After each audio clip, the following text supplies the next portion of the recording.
Thomas Frank to upset Mikel Arteta's title run. Arsenal versus Brentford. The Gunners versus the Bees. This match will be played at the Emirates Stadium in London, UK on Saturday, February the 11th, 2023 at 10 a.m. And of course, Premier 7 would like to have a say. So make we see what go on.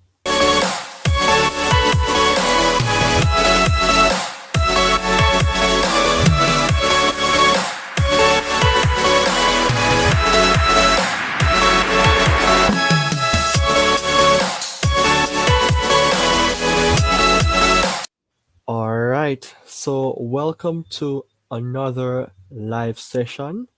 Welcome to Premier 7. I am your host, Ryan Nelson, coming to you once more from StreamYard. As you can see below, the game will be between Arsenal and Brentford, and this will be a match preview. As we know, Arsenal is leading the Premier League table, but surprisingly, Brentford is currently in the top 7. So, of course, as we see here, Arsenal are the current leaders of the Premier League. It seems as if they will never fall from that particular spot. Arsenal is currently on 50 points. They have played 20 games so far. But Brentford is currently occupying the 7th place.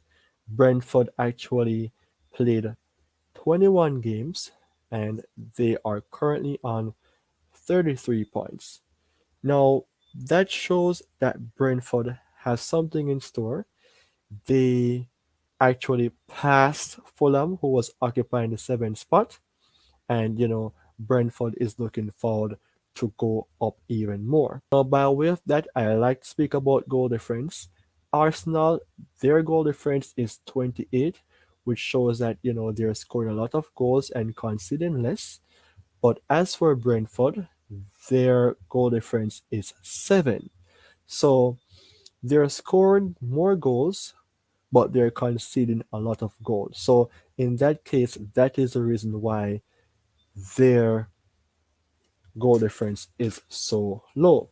But of course, it looks good because Fulham is no longer occupying the 7th spot, and I want to say congrats to Brentford for being in the top 7.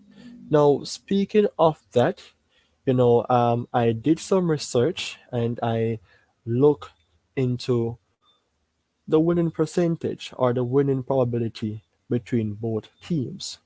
And based on the information gathered, the win probability showed that Arsenal, they have 67%. Well, draw is there as well, 20%, and for Brentford, 13%. Now, in that case, that is even more than half. Based on how Arsenal is performing currently, they would give them a huge edge over Brentford. Now, by way of that, I have some information here as it relates to the head-to-head record. These two teams, they do not play much games between each other. It's not like you're saying Arsenal versus Manchester City or Arsenal versus Tottenham Hotspurs. Brentford, they recently came back into the Premier League, so they have been more so in the Premiership, the Division 2, but I have some information here as it relates to the last 3 fixtures. Let me use the most recent one.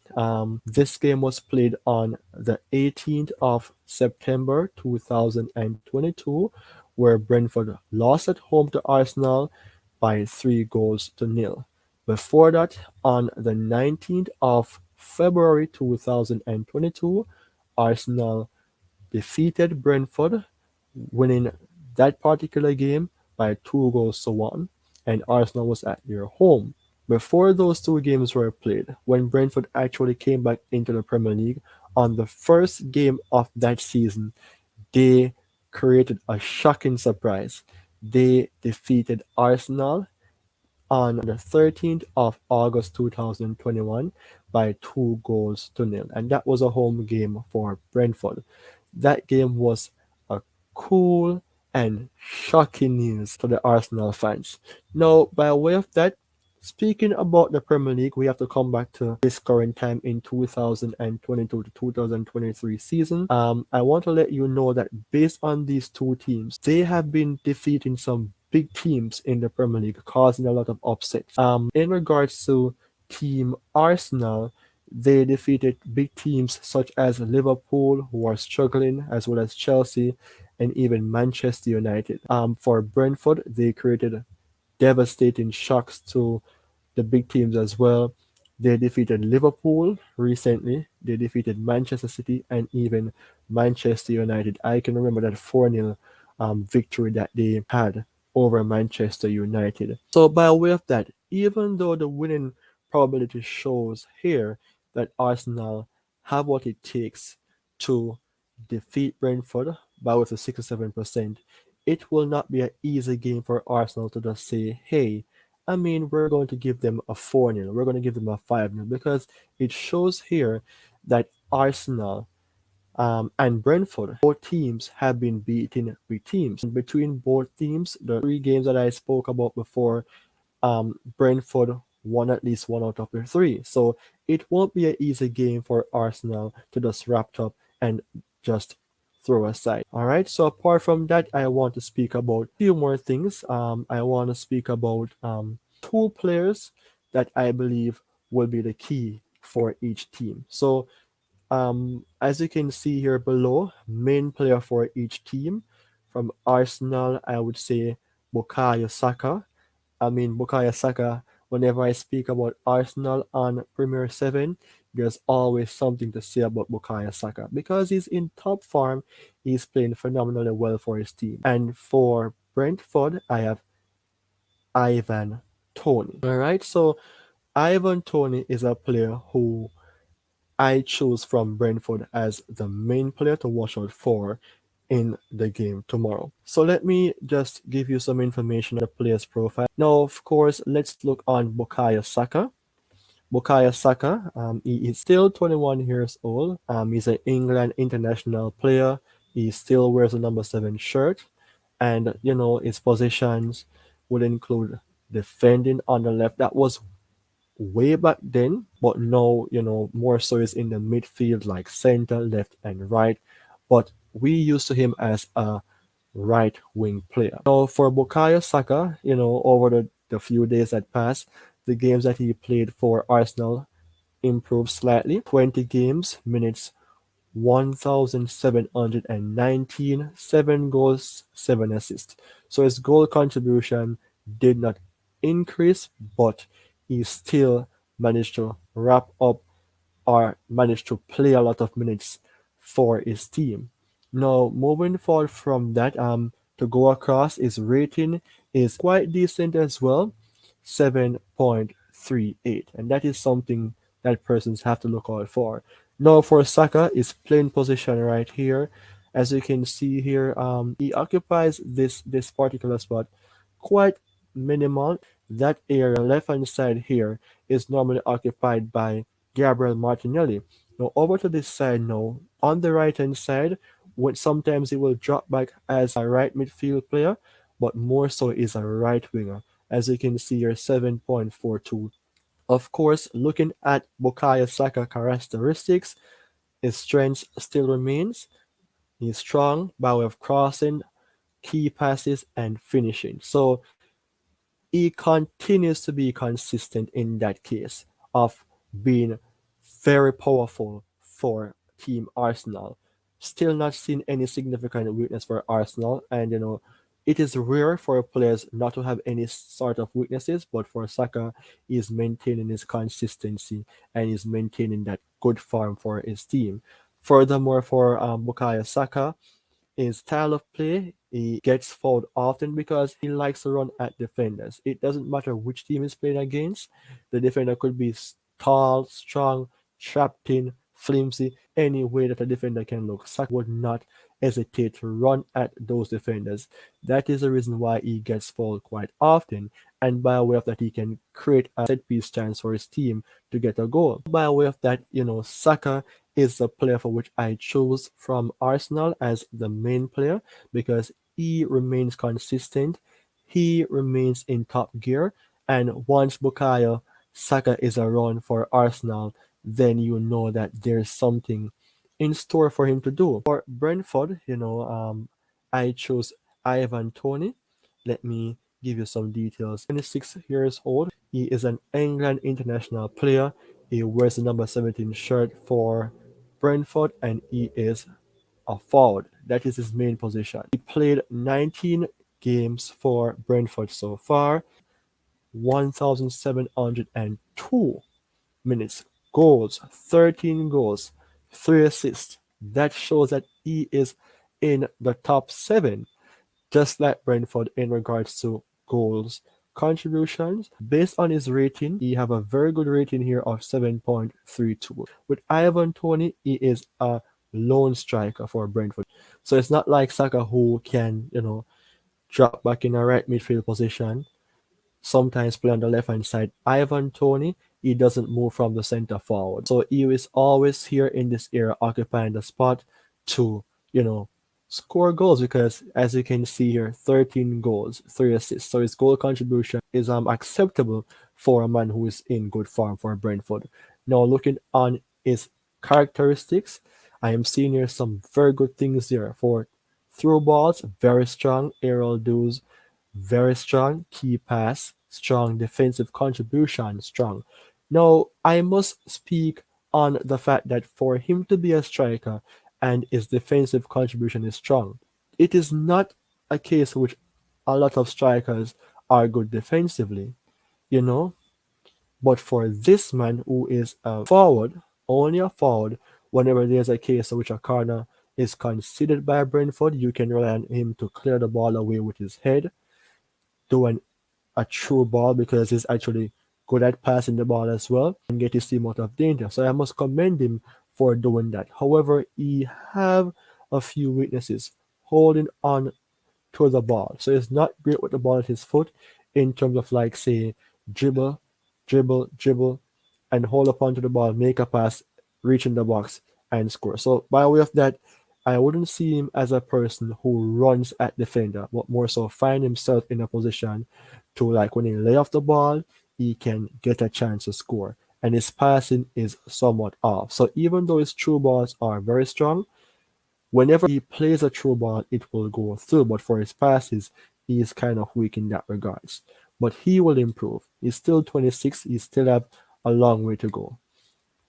Now for Tony's style of play, gets fouled quite often. Even though he doesn't hold on to the ball that much, he gets a lot of fouls because he is a person who will create destruction for opposition teams because he's a goal scorer. So whenever he has the ball at his feet in the box or outside of the box, they will be attacking him to clear the ball and he will pass the ball to someone and he will get a foul. Now for him, indirect set piece threats, he's a very good person in regards to that regards. Of course, he likes to do flick on as well, plays the ball off the ground often, and that shows that with Ivan Toney, he is a person for which you can expect to do some wonderful things for his team. So that shows you that Ivan Toney is a player for which you can look out for tomorrow to even cause some form of damage against Arsenal. All right, so by way of this, I am going to do another segment. I'm going to speak about my best combined 11. But before I do so, I'm going to take a small break and then I'll give you the details.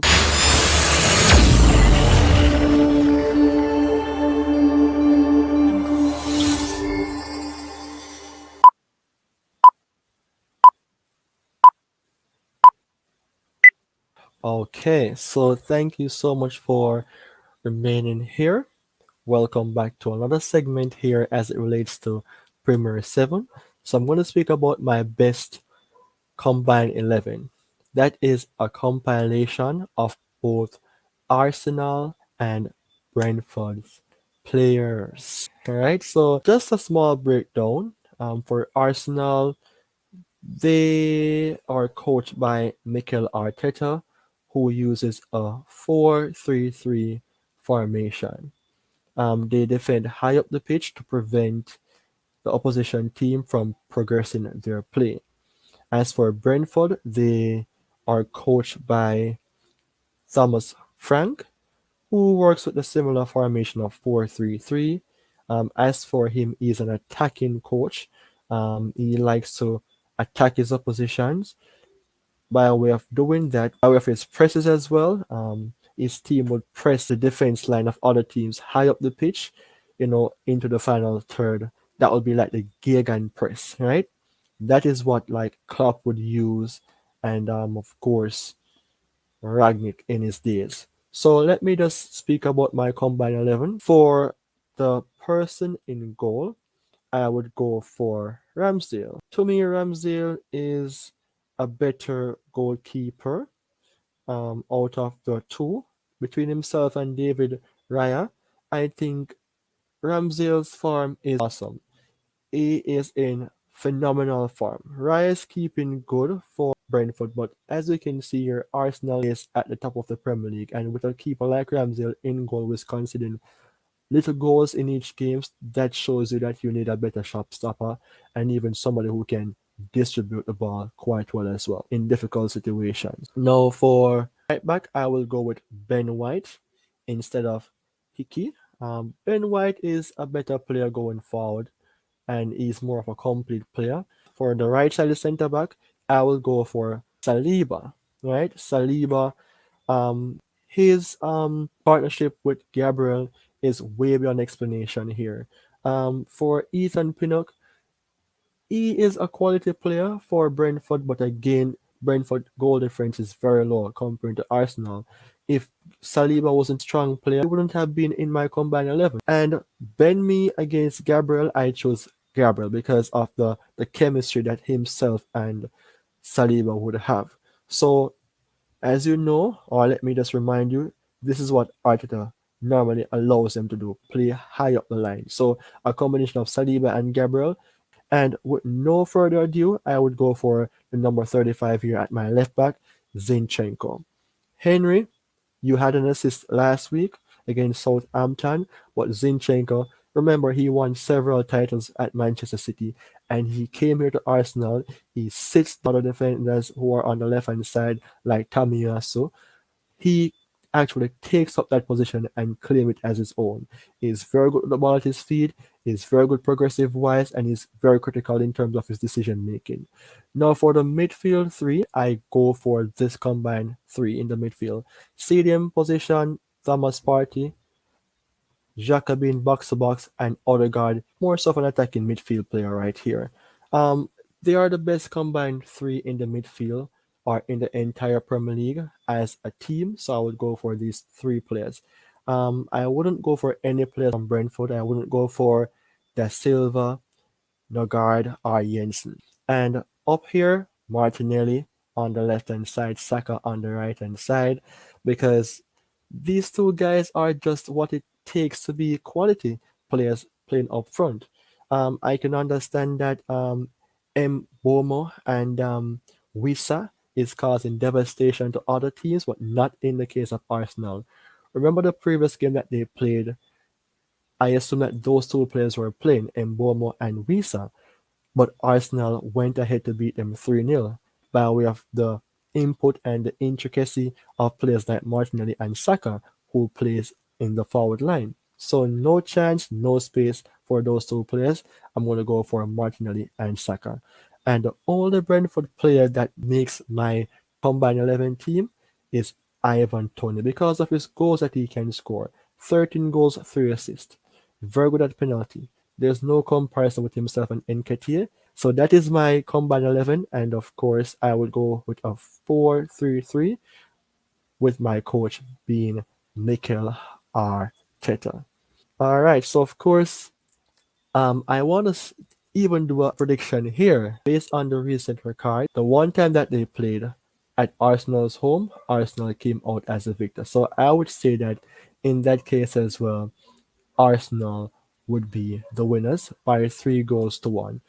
Brentford is scoring goals against big teams, so I wouldn't look away to say they won't be scoring against big teams like Arsenal. And based on Arsenal current form, they'll be scoring against Brentford. Forget about the 1-0 defeat that they went down to Everton last week, but that is like when a new coach comes into a team, the energy and chemistry will be different for the players. But I won't use that to discourage Arsenal to say that they will lose to Brentford. So, of course, just to repeat, the game between the Gunners and the Bees will be played at the Emirates Stadium tomorrow, Saturday, the 11th of February 2023 at 10 a.m. So, ladies and gentlemen, boys and girls, fans or non-fans of the sporting fraternity of soccer, I encourage you to take the time out to watch this game because it will be fantastic. I will be there, not at the Emirates, but I'll be home to watch it. So stick around for that game tomorrow. And now I'm gonna leave and leave you all to have a wonderful night. Take care and bye bye.